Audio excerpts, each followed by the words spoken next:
All right, all right. How is everybody? All right, so gonna put together a quick sketch tonight, and we are doing Johnny Law. Johnny's Law? Johnny's Law. I keep saying Johnny Law. Johnny's Law. Yeah. So, what is Johnny's Law? Well, Johnny's Law is created by Alejandro Garcia. All right. And Johnny's Law looks to be a Chinese uh, American, uh, and he is just one badass dude. There's knives, there's guns, all sorts of neat stuff. And so, that being said, I am going to throw down a quick sketch of your boy. Um,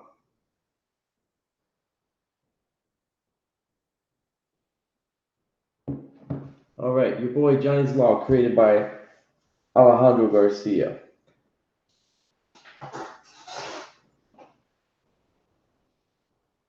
So I sent a link out, but I think that to Alejandro, but I think that he's doing a stream too. But nonetheless, here I am right now. I'm going to be doing this drawing here, and maybe if he's done with his stream, maybe he can pop in and kind of talk a little bit about the character and what it's all about. So, uh, What's up? whoa, whoa, whoa, whoa, whoa! What do we have here? It's Cold Piece. Hey, what's going on, my dude? What's up, man? Yeah, man. All right, so I'm drawing your character tonight, man. Oh, really? Yeah, Okay. doing Johnny's Law. Okay, cool. Yeah, yeah. So before I I get actually forgot about that. what the I forgot about it. oh, no worries, man. No worries. I just it's an impromptu stream, and I know it's kind of late, but I find that if I do the streams all at one time, I'm kind of missing certain audiences, because we're at different time zones, all in the community here. So, I'm on the East Coast. There's probably people out on the West Coast that aren't able to pop in, say at 5 in the afternoon when I Right, would be right. doing a stream. So, um, yeah. So before I get started on the drawing, I would be remiss if I didn't mention my own campaign that I have running right now. It's called Chango the Broken Veil. So before I get started on that, I do want to play the video for those of you who haven't seen it yet. I'm going to go ahead and do that real quick here so you can get a little flavor of that. Is plagued by the ability to see demonic entities since the age of 6. Now, as a teenager, he looks to be rid of this burden once and for all. But is it a curse or something more?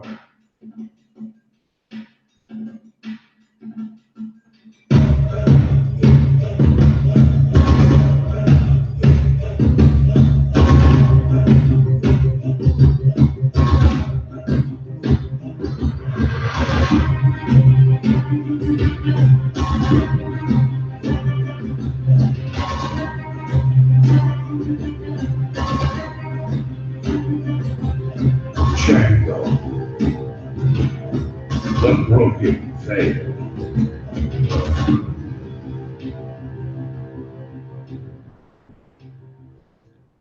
All right, muchachos. So, hey, if you haven't heard about the campaign yet, I don't know how you haven't yet. I've been kind of almost borderline annoying with it. Charlie the Broken Back. I could use your help, guys. I'm at 9%. I got 49 days left.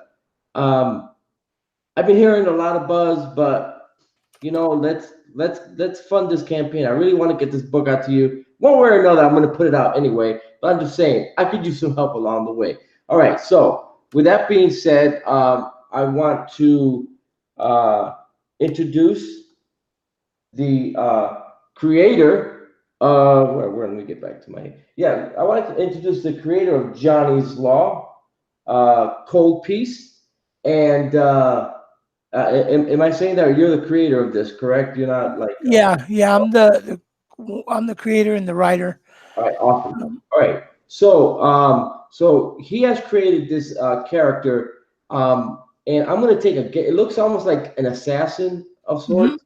Okay. I can tell him Yeah. some information on it. Okay. So. Okay. Well, Go ahead. people call my Twitter is a cold piece, AYCOLDPIECE. That's at on Twitter, and my real name is Alejandro, so or Alex. You can call me that. Um, the the book is called Johnny's Law, featuring the character that you're drawing tonight, which is Johnny Lau, and so sort of Johnny Lau, Johnny's Law, Johnny Law.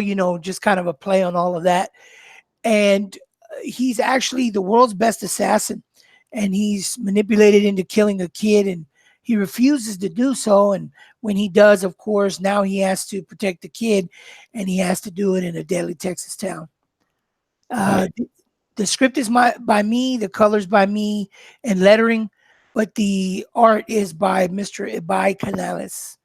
Nice. Yeah. So Canales. for those of you who don't know, I believe that about Canales also did the book for Sweetcast, right? Downcast. No, he did. What am I thinking He about? did Oh, for your boy Zach. He did yeah, your Iron boy Sight. Zach. He's in the middle of Iron Sights 2 now. We're Yeah, almost done with correct. that, I think. And then he also did another book called The Abductables with Michael Derrick for Cauldron Comics. And then he also did another one called Necromancer Tombstone Blues. And that one was funded not too long ago. And then I believe he's done some other covers. And then he's going to eventually do the book with us for our character. Wow, he is a busy guy. Oh, yeah. Yeah, all right. And I apologize to the artist on Downcast. I don't remember your name, and I apologize about that. I know I funded the book, so you'll get credit that Yeah, way. you did your part already. I did my part, so sorry about that. Yeah, all right. So the setting is in Texas, right? So explain to me, why Texas? Well, I mean, if for no other reason, I'm from there. Uh, but I think maybe I should kind of give a little backstory as far as the book itself. Actually, I'm 43, and I used to live in Los Angeles for about 7 years.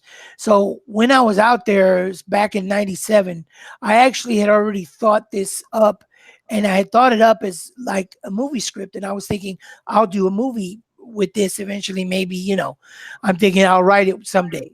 And I had been studying how to write screenplays and all that, but I never actually did anything with it. The idea was in my head.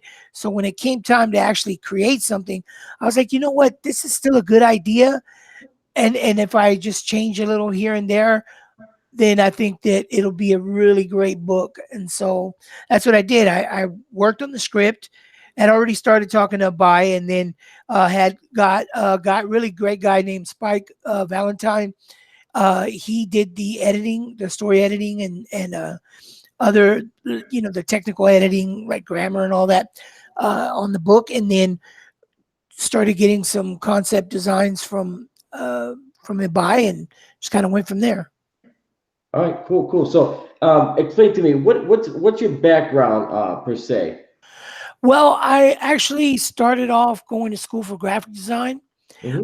Then I wanted to do comics, so I did a lot of comic art, and I did stuff with, a lot of companies that were, or rather, let's say, independents who, at the time, because we still had to do, we didn't have like crowdfunding and all that back there in the '90s, really. So what I had to do was kind of sometimes go on the old back end pay.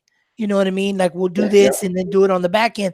And so I did a lot of years of that because I'm a very loyal person, and I just kind of stuck it out, and I shouldn't have, I was young and I didn't think about it. And anyway, I went into music after that. I started doing production, audio engineering and all that. Had a career out of that, made great money. And but the itch to do comics just was there, and I saw comics starting to go, like further down, it wasn't as interesting to me anymore.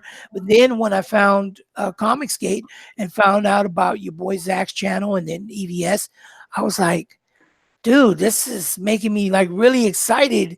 And then the potential for crowdfunding, I was like, this is it. This is actually looks feasible, you know? So I went from art to music in a 22-year span of not doing comics, like drawing or anything, and to coming back to it. So that's my background, overall in a nutshell. All right, that's pretty awesome. So, what kind of music did you produce? Was it just all kinds? Was it a specific genre? Specifically hip hop, because I sort of taught. Well, I pretty much taught myself how to play piano and stuff like that. I'm still not anywhere like I can't just sit down and virtuoso and all that. But I had enough knowledge to compose songs, so that's what I did, and that was the main genre I worked in. Right, right, right. That's cool. That's cool. So yeah, actually, I lived in California because I was in the Marine Corps, and Mhm. we're talking about 1985 or so, and used to go up to Compton right around the time that that the whole gangster rap movement was starting over there with Eazy-E and Snoop Dogg and all these Ice Cube and all these guys, and I remember how exciting hip hop was then, and that Mhm. art lasted right to about where you started in on the industry before it still maintained its roots until it kind of changed up now. I'm a huge fan of the older style of rap music, hip hop as they call it. Not such a huge fan of the new stuff right now, but Yeah. whatever. I mean, I guess when we were doing it, and there was, I mean, it's kind of weird because the '80s was still like the start of it. So you didn't really necessarily have people that came from like an old school of hip hop. You know what I mean? Not yet, anyway. Right, So right. now we're the old school of it, and then I guess it'd be more akin to like rock. You have the old school guys who looked up to the blues and legends, and they that's I mean, when they noodle around on the guitar, that's what they're playing more than they're playing rock. They're playing blues because that's where they get their scales and all that from. And then the newer generations, they play all this other stuff, and they're like, dude, that's like way out. You know what I mean? So I guess it's kind of that same dynamic now between us and the newer. So Right, right. you know, Yeah, no, I completely feel that. So, all right. So your character is he's obviously Asian. Now, I'm a big fan of he's Asian and black, actually, just so you know. Asian, but okay, okay, I can feel that. And I get that. So I'm a big martial art fan. So much Hmm. when I was growing up, I studied martial arts. Wanted to be Bruce Lee. When I went to California in the Marine Corps, one of my goals was to get into action films and stuff like that Right. as a stunt double or whatever, do some stunt work. I got sidetracked unfortunately because whatever, I was stupid. But nonetheless, I still trained in martial arts like that. So I always had an affinity for martial arts and stuff. So even to this day, if there's something on Netflix that I see, I think it's gonna be a good martial arts film. Man, I'll put it on. My wife looks at me like, "Why are you watching this?" I said, "Because it's martial arts." Yeah. So, Yeah, is this? she don't understand. She don't understand the 36 chambers and none of that, No. She no idea, no idea, no idea. So, was this one of the things that uh, the things that you like that you said, all right, I want to do a character that is doing some martial arts stuff.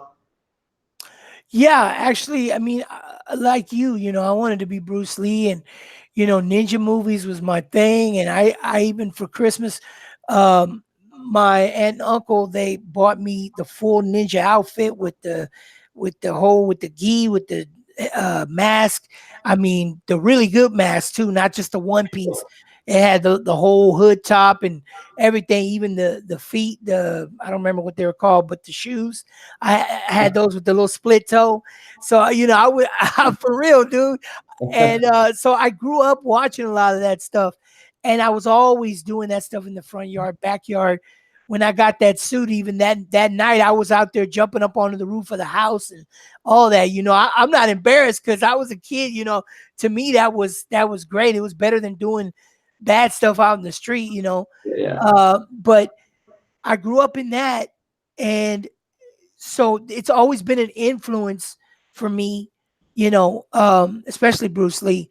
So just watching those movies, and especially on Saturdays, like, the big bowl of cereal with the big spoon and Kung Fu Theater come on, you know what I mean? The Oh, bomb, what? And yeah. it just, man, bro, I'm telling you, I That's used to, it. I was there every Saturday morning. I was up at 6 o'clock, watched all the cartoons that came on till I think it was like what 11 or 12 o'clock it came on, Yeah, and yeah. I was just like sitting there. By that time, I was starving because I wouldn't have my cereal while I watched my movie. But I'm sitting there with the 70 millimeter print that's like they're all like 80 feet tall on the screen, and so it's just always been with me. Barry Gordy's The Last Dragon and all those movies. So Okay, you know, so okay, shoot to now, yeah, yeah. with the John Wicks and the Raid and all this type of stuff. So kind of all of that culminating John Woo movies, especially, the two guns jumping, diving out the side, that type of thing, Desperado and El Mariachi and all that, you know what I mean? Yeah, So I yeah. just kind of wanted to embody like all of that within it. But then his backstory where he started off in LA as a gang member, and then to get out of that life or try to, he went to the Marines and, that type of thing, and just was a Uh-oh. prodigy. You know what I mean? Already, I'm a former Marine myself. Yeah, man. All right, that's great. That's I great. mean, All I'm right. not. I've never been in the military, but I have family that's military, so Yeah, yeah. Oh, that's awesome. Okay. All right. All right. So let's get a little bit uh of backstory, okay, on this character, if you don't mind. All right. So he is. You told me he's black and Asian, all right? So black and Chinese. So explain to me how he is number one black and Chinese, and what is it that drove him to get into this life of an assassin? Okay, well, his father is Jerry Lau Jones. Lau, the middle is the Chinese middle name that he has, and then his mother, Susie Tanaka, and she's Japanese. So he's actually Chinese, Japanese, and black. Okay. So, and he was born in California, and having lived in California myself, that's one of the things I noticed a lot of. There's a lot of black and Asian mix. You know what I mean? And Yeah. it wasn't for the more representation type of thing, but I felt like I hadn't seen a character like that with that backstory. You know what I mean? So they got together because they just grew up out there in the streets. Eventually he had his own uh, gardening service, and his wife was a nurse and that type of thing. But he lived out there, and he just got caught up in all this stuff. You know what I mean? And he became one of the ones that they came to for contracts. They would put out hits, and he was the one that did it. You know, and he was good because he had already come back from the Marines by this point, and he was so good. They just couldn't not use him. Right. He was their number one guy, and so that's where he just got put into it, and eventually he just got kind of jaded by it, you Mm-hmm. know, and his father wanted him to leave, just leave, period. You know what I mean? Leave LA and get out of there, but he still felt like he had something to prove. Right. Right. Okay. All right. So this character here, okay, he obviously seems like he's doing this out of a necessity, but there is an underlying honor in him. He's not just a killer that is just killing for the joy of it. All right, because as you say, he's introduced to a situation where he has to Mhm. make a moral decision. Okay, and Yes. so how how You're very astute. I will give you that. You're very astute. well You got it down. I have a story that is already written out, 4 issues that kind of plays with that concept a little bit. So Mhm. that's going to be coming out much later in the year.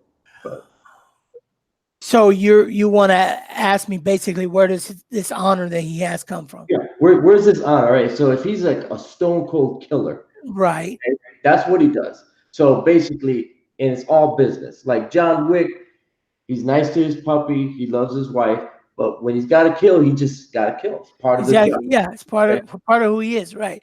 Um, well, if I tell you, it plainly, that would give away the story. Okay. But basically, his with his name and with the name of the book, and what I'm about to say it's a lot of little different things. I don't know if you call it double or triple entendre or whatever, but um, it's Johnny's law not to kill women or children. But Okay. there is a reason that he has for that. I can't give it away, obviously, but there is a reason that he is. I mean, he never really went that route, but once things happened the way that they happened for him, he just kind of his mother, all these things. He had to like think about it. You know, Right. Right. and his what do you call it? His rule, his law, it comes into play. Quite a bit in the book. You know, it's always that it's kind of always that conflict inside of him. You know, Okay. but he Okay. doesn't. But he doesn't shy away from it either. You know what I mean? Right. Right. Right. Okay. So how am I doing so far in your guide, by the way? Oh, it's pretty good. It's pretty good, man. All right, thanks. Yeah, I'm just trying to so for those of you that are wondering why did he reverse the image? That was weird. Why did he do that? I Well, know exactly why. yeah, you do. But for Yeah. those that aren't sure, the reason I reverse the image is because it allows me to see where it's off. And so I wanted to make it a little bit more symmetrical. So by copying and pasting one side and then flipping it horizontally, put it on the other side, I'm able to make those adjustments. So yeah, there's nothing to I transfer. mean, you could always use the mirror, the mirror drawing tool. Oh man, that's I know I could do that, but I'm still very old school. All No, I right. got you. I got you. And also, when you do it this way, you can leave some things the same, and so it won't totally look like you mirrored it. You know what I mean? Exactly. Yeah. Exactly. Yeah. We don't want to we don't want to rely too much on the on the computer tools. You know what I'm saying? Yeah. Yeah. I would take his cheekbones though and kind of make them a little more like out a little more, like because A little that bit would more be pronounced. that would be the area of his face where the black part of him, his genes, comes out. Okay. All right. I can see that. All right. So let's pronounce his cheekbones just a little bit more. I think that's what you're trying to say. Yeah. All right. So Yeah, I say it that way, and I don't know if it is weird to some people, but like when I say that, and I say the black part of him, and so on and so forth. Well, for me personally, I grew up in Houston, Texas, so I grew up in there in the '80s, and this was at a time when the Hispanic population wasn't as high as it is now. You know, so the black population was much higher, and then when I went to school, that's where I went to school at. You know what I mean? So you meet a lot of people there that are Hispanic that have those traits because they just grew up around it all their lives. You know what I mean? Right. So I don't ever really have a problem saying it. Besides, my kids are Black, Hispanic, and Jewish. So so I don't. To me, I just say it because it doesn't.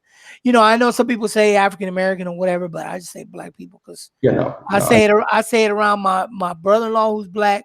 I say it around like a bunch of the other family members that I have that are Black too. So Yeah. No, I hear you.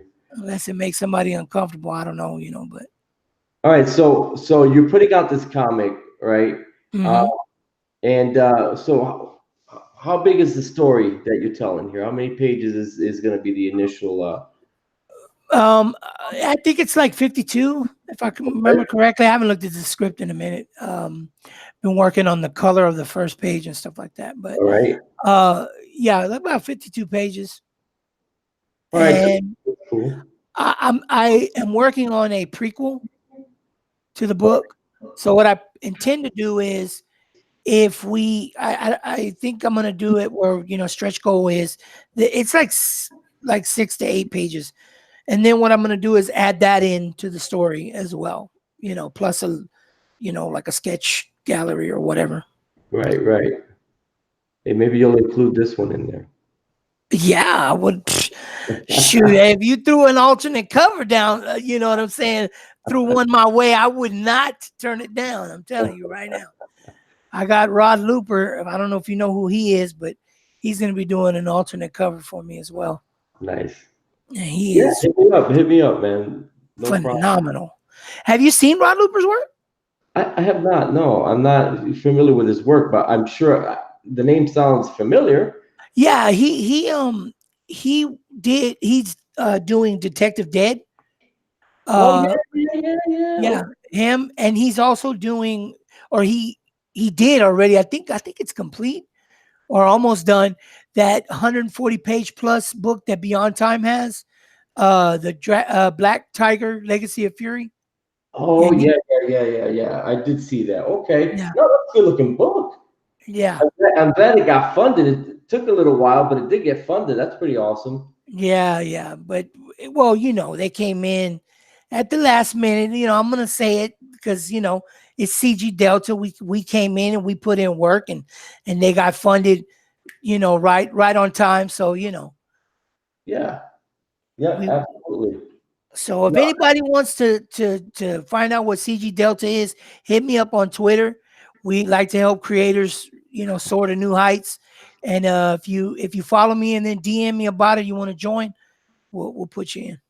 No, and I appreciate that. You guys have been doing some great work and really putting the word out for my book. So I do appreciate that. It's not hard. There's so many projects out there.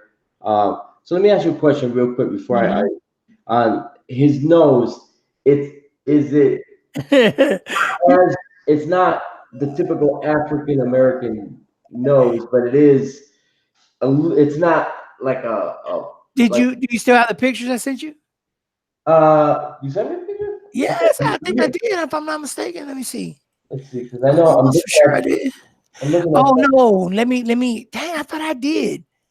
Hold on, let me throw you something real quick so you can take a look at it. Let me see here. Here's one, and where is this other one?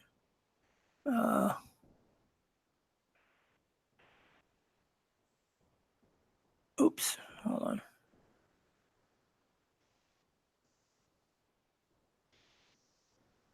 Okay, there's one, and I think if this one will fit. Okay, I got that one as well. Yeah. Okay. Yeah, I saw that piece. Yeah, okay. Yeah, I like the black and white one, that first one. That I sent you. Image.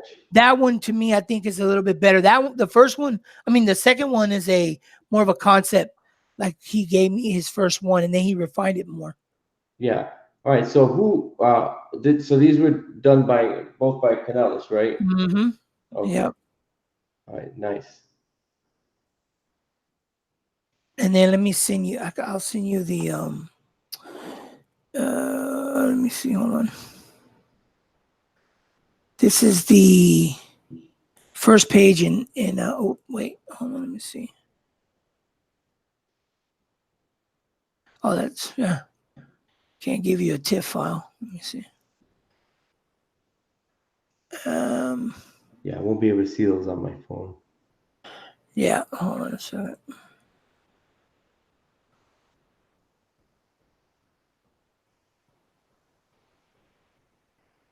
So while you're doing that, let me ask you another question here. So it's a 56-page story, and basically, I'm sure it's just going to be like an introductory type story where you're showing people the character, and maybe just getting into the whole thing. Are you going to try to tell a contained story within Mm-hmm. that first 60? Okay, all Yeah, right, it's definitely a what do you call it? A one shot.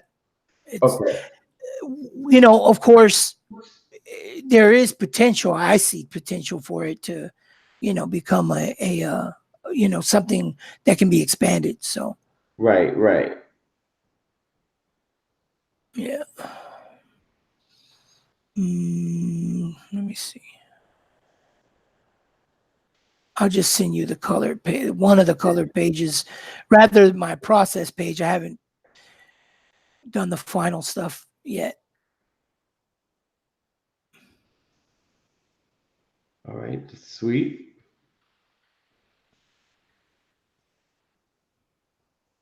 And those looks pretty much. I mean, they're maybe just a slight bit wider down at the Right, bottom. we can do that. This is the Mm-hmm. magic of digital. We can just go here and we're going to hit the free transform and we're going to make it just a little wider. Now, do you still do traditional? I do. I Okay. do. I really like the feel of inking on paper. Mm-hmm. So I don't know, is that nose just about right there? Yeah, that'll work. Yeah. All right. Okay, I can see it. See, it's weird because now I'm looking at it, and you can see the Asian and black heritage there Yeah. already. Yeah. So what I typically do is I'll do all my layouts pretty much on digitally, and Mm-hmm. then I'll go ahead and probably do my layouts to about maybe like 40%, and then I'll print those out, and then once I print those out, I'll go ahead and kind of like I'll do my pencils on there to about 75% or so, just enough information so that I can finish it in the inking stage. So that's pretty much where I do most of my drawing and rendering is in the inking stage. Mm-hmm. So and that's how I've been working digitally for the last few years. I did my first digital comic when I was illustrating my book, the Red 10, uh, Mm-hmm. and I think it was in issue 6 that I made the switch over to digital, and that was a lot of fun. And then as I got towards the end of the, because it was a 10-issue miniseries, I decided I was gonna do the traditional pages again because they're a little bit more collectible. Yeah. People that want to get that, uh, and so I started doing where I was working the layouts digitally and finishing those um, in a traditional. I was like, well, I kind of like that flow, because one thing that the digital allows me to do is it allows me to put down what I need to put down very quickly, Yeah. um, and I like that. I can switch things around. I can flip panels around, which is really nice. And then basically when I sit down to start doing my more finished pencils and inking it, it's a breeze. I just bang right through it. Um, yeah, so that's how I work. Wow, man, I really like the way that phase is coming out. All That's right, pretty cool.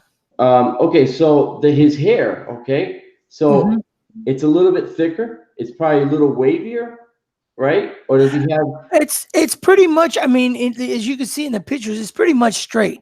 You Yeah. know, it's just he has like on the sides faded and all that. So there's actually hair on the side of his head in the back too. Okay, so he's got like a fade, like up in here, like this. Okay. Hmm.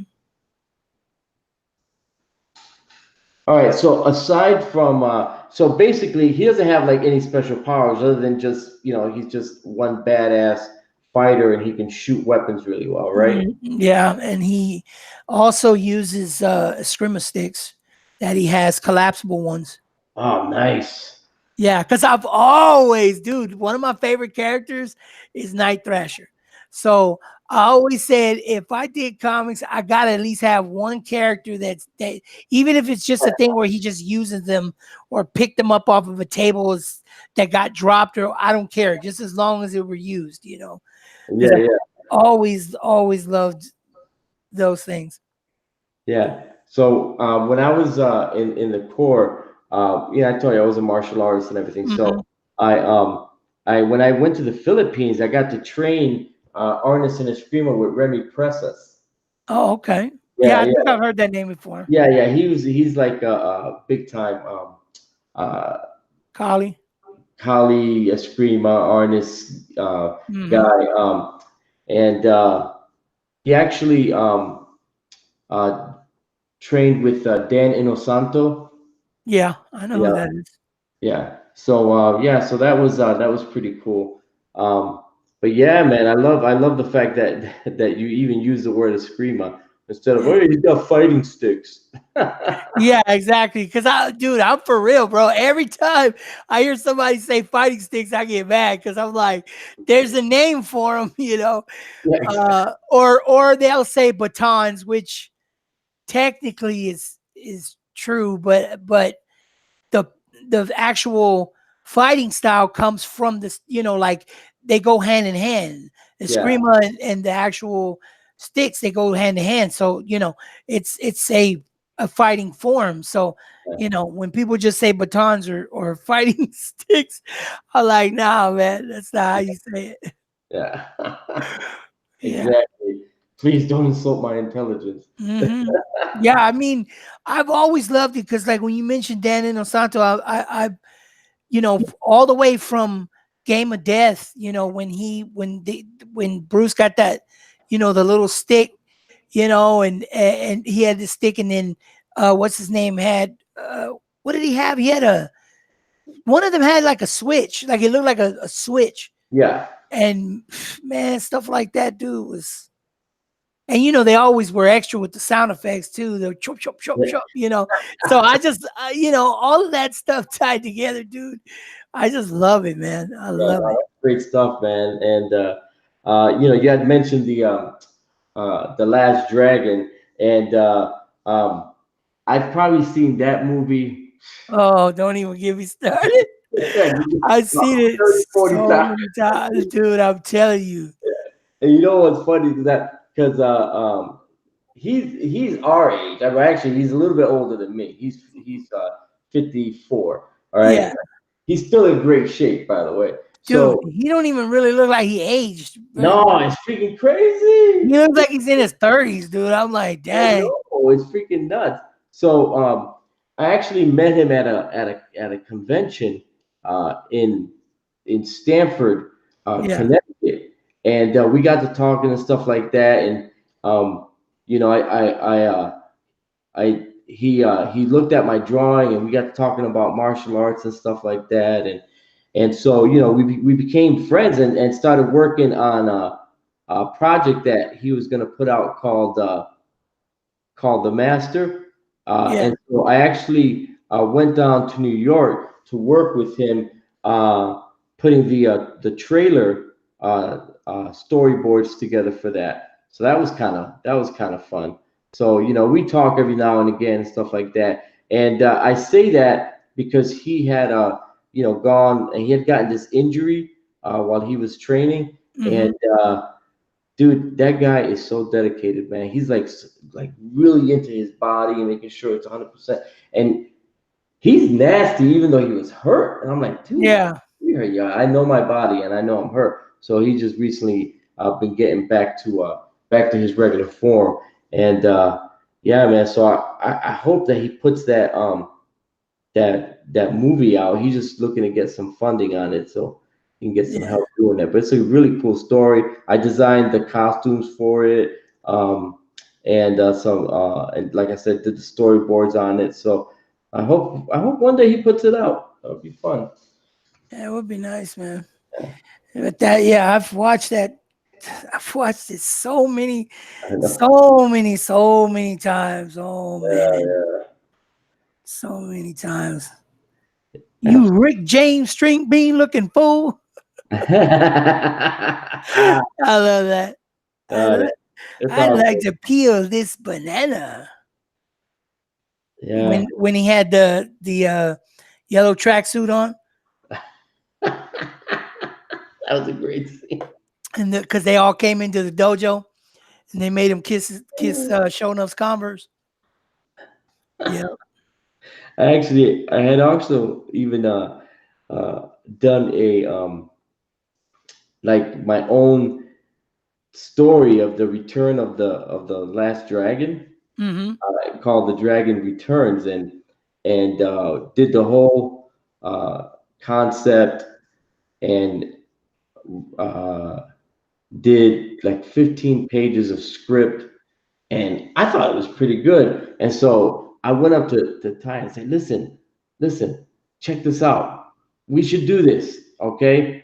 So then that's when he told me that you know, he had a little riff with Barry Gordy, and Yeah. it's still pretty strong.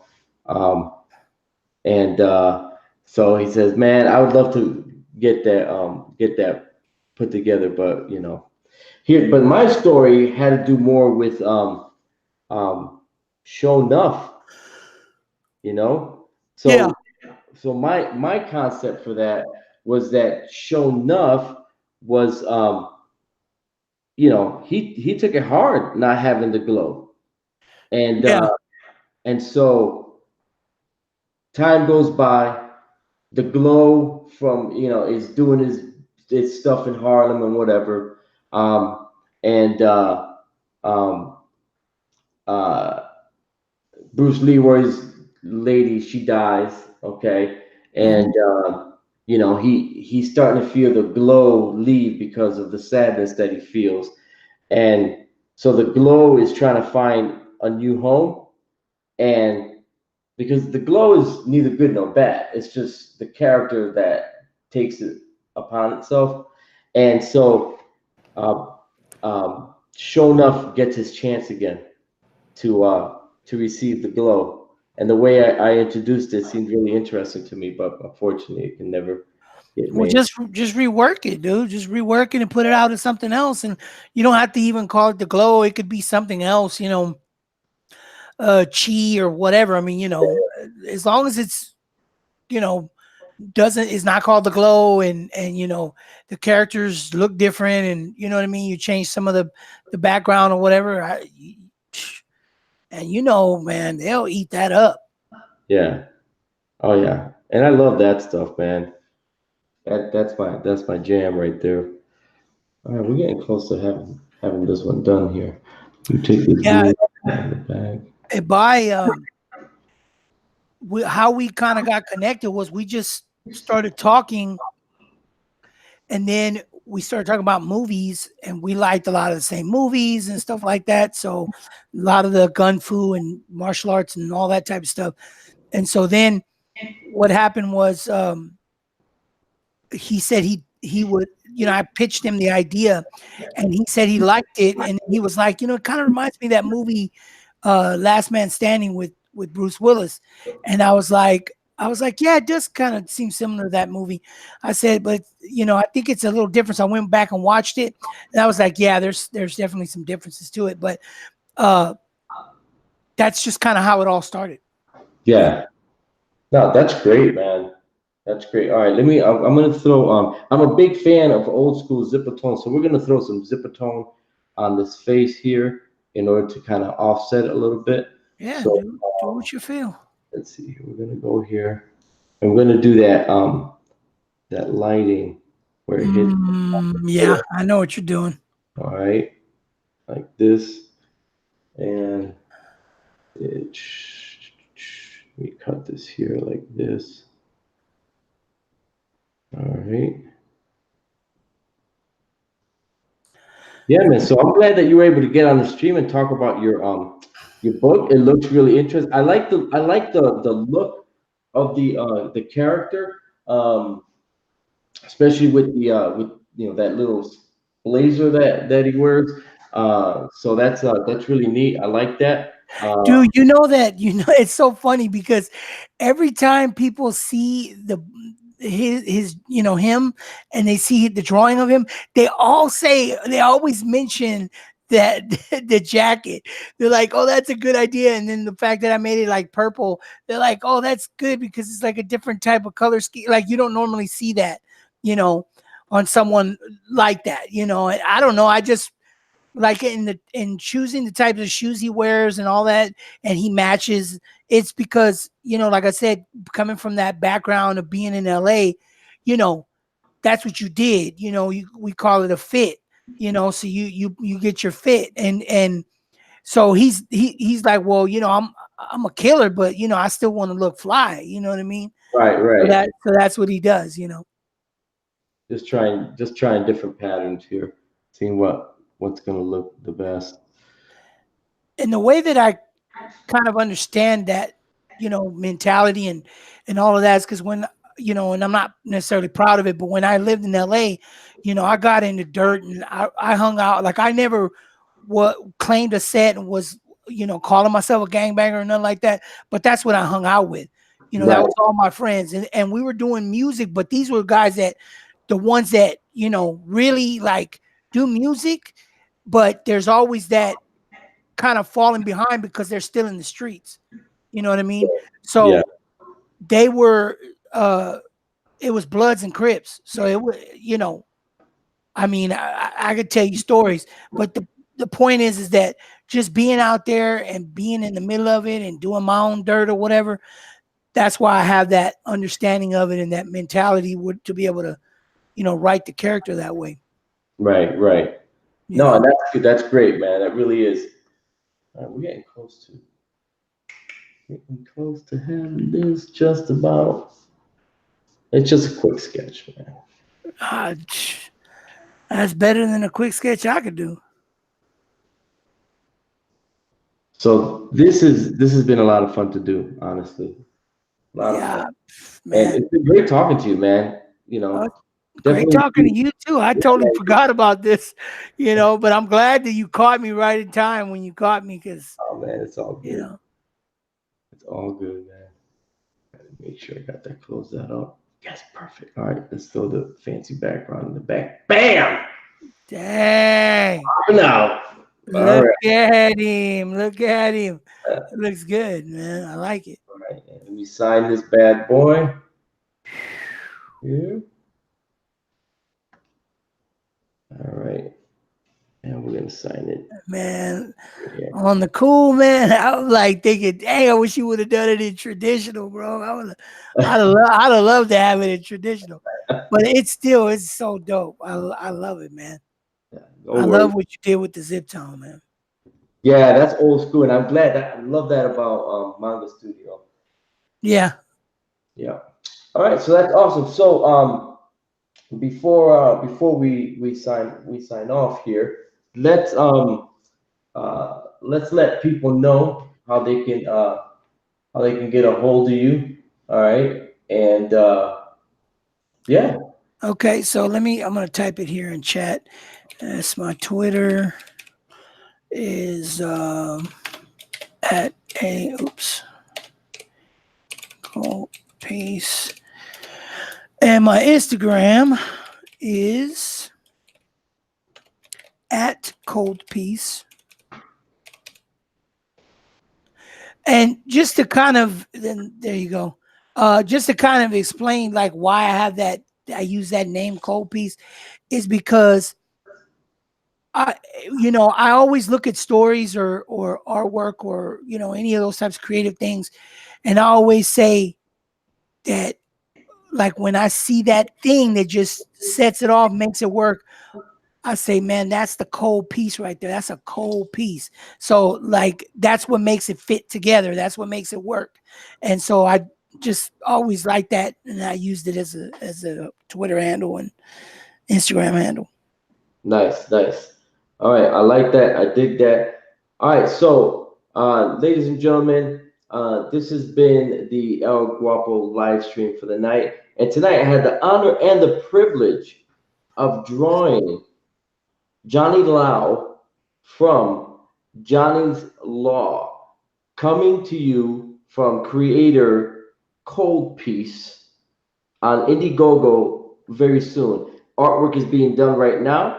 I would say it's what, about 75% done on the. No, actually, the artwork, like I said, and Ibai is still working on his other project, and once he Okay. gets that done, then he can do that. So he's just Okay. given me one page so far and character work, and that's it. Okay. All right. All right. I want to make sure that I'm giving the right info here. All Yeah. right. So it is going to be coming to Indiegogo. So I'm sure he's going to be doing a pre-launch page to get people Mm-hmm. to get on that. So by all means, check that out. You want to definitely get in on that. It's going to be cool. You want to make sure to look out for the El Guapo alternate cover that's going to come. Oh shit!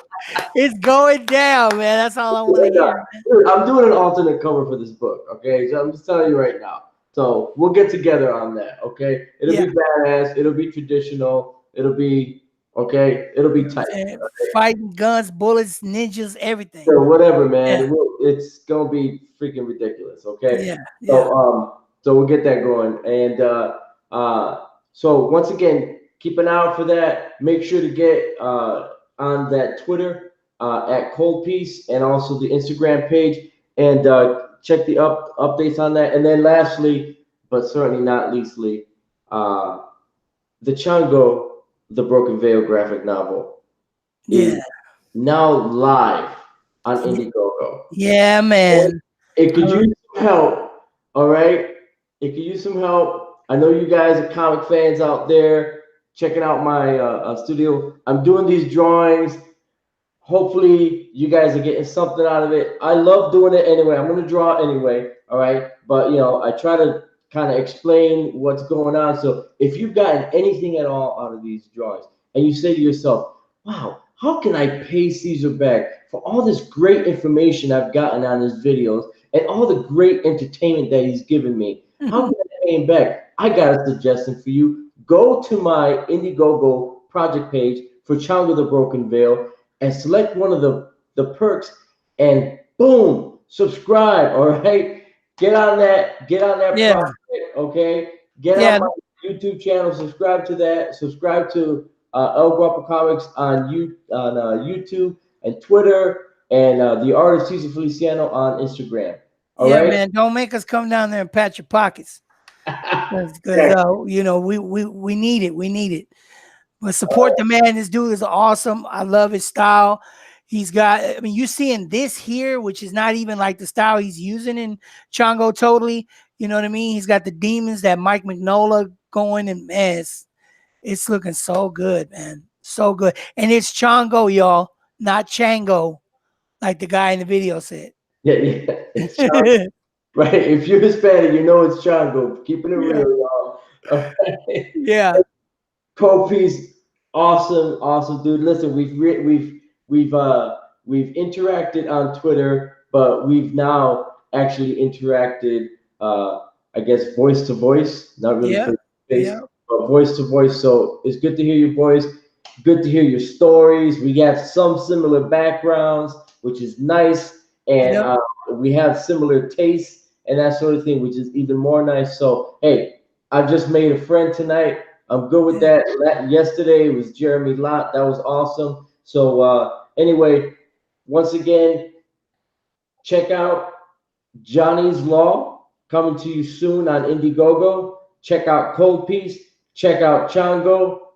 And check out all the great projects coming out from Indiegogo by all these great creators that are either Comicsgate, outside of Comicsgate, but just people creating comics. If you see something like, man, support it. All right, it doesn't matter if it's SJW, if it's Comicsgate, if it's not Comicsgate, if you're on the fringes, whatever. It doesn't matter. If you like it, support it. That's what comics is about. All right, the market will determine what people desire and want to see more of.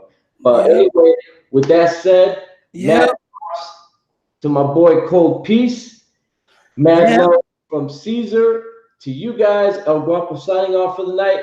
Yep. Shout out to El Guapo Comics out here pimping that pen, doing his thing. And I appreciate you having me on the show. Hey, no problem, man. All right, signing off. Peace. All right, peace.